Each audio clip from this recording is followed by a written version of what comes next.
Bienvenue dans ce nouvel épisode du Marathon du podcast. Aujourd'hui, je réponds à une question de Sandra. Et Sandra me demande, Jérémy, existe-t-il d'autres moyens marketing que les tunnels de vente? Donc peut-être que tu connais le terme de tunnel de vente, peut-être que tu le connais pas. C'est un concept marketing qui est beaucoup utilisé, notamment dans la vente en ligne, mais c'est un concept qui est beaucoup plus large, en fait, qui s'applique à n'importe quel business. Et aujourd'hui, je vais te partager ma vision des tunnels de vente. Quel est selon moi le meilleur tunnel de vente?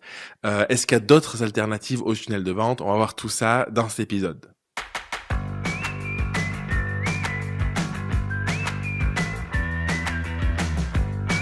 Alors, ce qu'il faut comprendre, c'est que un tunnel de vente, ce n'est pas quelque chose de fermé. Un tunnel de vente, on parle aussi d'entonnoir de vente. Ce sont les différentes étapes par lesquelles va passer ton prospect, donc quelqu'un qui te découvre, jusqu'au moment où il sera client chez toi, jusqu'au moment où il va acheter ton offre.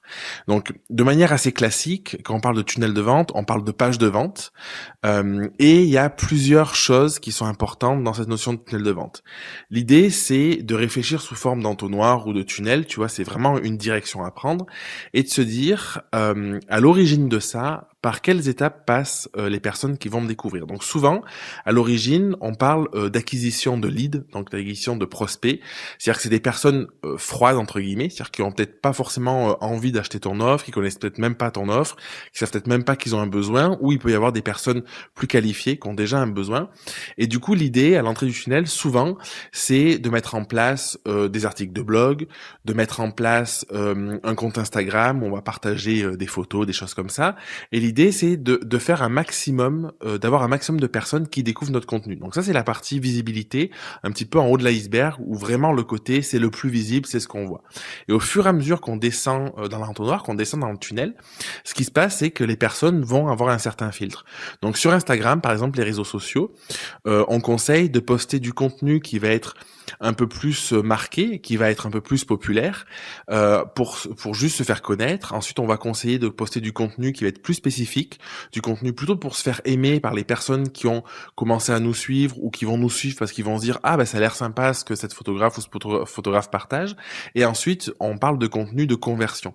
Et c'est à ce moment-là, quand on parle de conversion, où les personnes vont passer du stade de plutôt froid, plus ou moins tiède, je sais pas comment on peut dire, en mode je sais pas trop si j'ai envie de bosser avec cette photographe ou ce photographe, à j'ai un intérêt un peu plus marqué.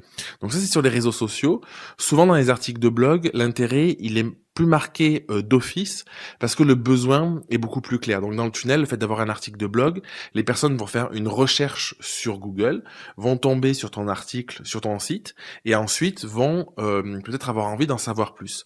Donc quand on parle de tunnel, c'est l'idée d'avoir une structure globale par laquelle la personne va passer. Donc ça, c'est la première étape, l'acquisition. Ensuite, la seconde étape, c'est la partie, on va délivrer, on va partager qu'est-ce qu'on a à apporter, comment on répond aux besoins, parce que tout acte d'achat est basé sur un besoin qui est plus ou moins identifié chez le prospect. En tout cas, c'est la personne qui se dit je veux des photos pour une grossesse, je veux des portraits, j'ai besoin, je suis un entrepreneur, je veux des photos pour communiquer sur Instagram, peu importe.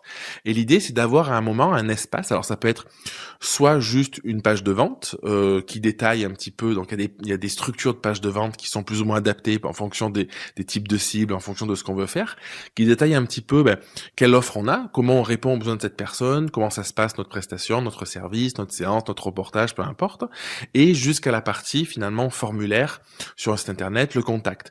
Il peut y avoir d'autres tunnels de vente. J'ai une amie par exemple qui fonctionne exclusivement sur Instagram, c'est-à-dire que elle, son tunnel, c'est elle poste tous les jours en story sur Instagram, elle fait des posts réguliers aussi, quasiment tous les jours, quelques réels aussi, et les personnes qui la découvrent, qui se disent son boulot c'est sympa, qui vont lui envoyer un message privé, donc deuxième étape dans le tunnel. Ce message privé, elle va y répondre soit en envoyant une plaquette, soit en proposant un appel téléphonique, soit juste en échangeant à l'écrit, et in fine, la dernière étape, c'est la personne qui dit ok ça le fait pas, je te book, et puis à ce moment-là, tu peux envoyer un RIB, il y a plein de manières de faire. Donc, tu vois, c'est vraiment l'idée du tunnel, Sandra. Je réponds à Sandra, mais c'est valable pour toi qui me regarde. C'est pas de se dire, est-ce qu'il y a d'autres manières ou pas de voir ça. Pour moi, l'idée d'un tunnel de vente, c'est l'idée d'avoir différentes étapes durant lesquelles ton prospect va avancer au fur et à mesure, jusqu'au moment où il est client chez toi. Donc, c'est vraiment la réflexion du tunnel de vente, c'est pas une réflexion qui est fermée, c'est pour moi se dire quelles sont les étapes les plus pertinentes en fonction soit de sa cible, soit en fonction de soi aussi, de son caractère, de tout ça, par lesquelles je veux que les personnes passent jusqu'au moment où elles me contactent et on signe ensemble. Et ça, c'est une question fondamentale parce que parfois, on oublie que c'est que les clients ils viennent pas comme ça par magie, qu'ils arrivent pas comme ça, ils débarquent du jour au lendemain. On oublie ça et en réalité, ils passent par tout un processus, par différentes phases. Et parmi ces phases, il y a la phase d'accroche où ce que je t'ai dit, ils vont te découvrir, la phase où ils vont voir ce que tu as à offrir, est-ce que ça correspond pas à leurs besoins, à leurs attentes, et la phase de contact. Donc, il y a plein de petits trucs intermédiaires. Quand on parle de tunnel de vente, on parle beaucoup d'appel à l'action. Donc ça peut être soit des boutons sur un article de blog, réserver une séance, ça peut être soit des appels réguliers en story en mode j'ai des places disponibles, il me reste 3 places ce mois-ci, contacte-moi pour réserver. Enfin, il peut y avoir plein de manières différentes, mais en tout cas derrière l'idée du tunnel de vente, c'est vraiment cette philosophie, cette idée de dire par où les personnes passent, comment elles circulent du moment où elles me découvrent, elles découvrent mon travail, du moment où elles me connaissent pas même, jusqu'au moment où finalement je suis avec ces personnes-là en séance, on peut bosser ensemble. Donc c'est vraiment la philosophie à avoir derrière les tunnels de vente. Et dernière chose que je voulais te partager au sujet des tunnels de vente, c'est surtout de pas faire l'erreur de tomber dans la complexité. Ce qui se passe parfois, c'est qu'on se dit on va imaginer plein d'étapes, plein de choses un peu complexes. Et vraiment, si je devais te donner un seul conseil, c'est te dire plus c'est simple, plus c'est fluide, plus c'est efficace, plus c'est direct, plus la personne va comprendre ce que tu as à offrir, va comprendre comment tu peux répondre à son besoin, et plus toi tu l'exprimes clairement. Et là, le contact est facile, et plus tu auras de chances de convertir. Parce que parfois, alors c'est peut-être moins le cas en photographie, mais parfois on peut tomber dans des trucs très complexes, des choses où en fait finalement on se perd, on passe beaucoup de temps. Et dis-toi que c'est Steve Jobs qui disait cette phrase, qui disait la simplicité et la sophistication ultime. Merci Sandra pour ta question. On se retrouve demain pour un nouvel épisode du Marathon du Podcast. J'espère que tu aimes bien ce format, que tu apprécies que je réponde à ces questions. Dis-moi si ça te parle, dis-moi si ça t'inspire, dis-moi tout ce que tu as à me dire en commentaire, si ça t'aide aussi à y voir plus clair. Il y a des questions qui sont beaucoup plus axées business, donc du coup c'est chouette. N'hésite pas, surtout, à aller voir dans la légende, dans la description. C'était sur YouTube dans la description, sur le podcast aussi, il y a tous les liens en description.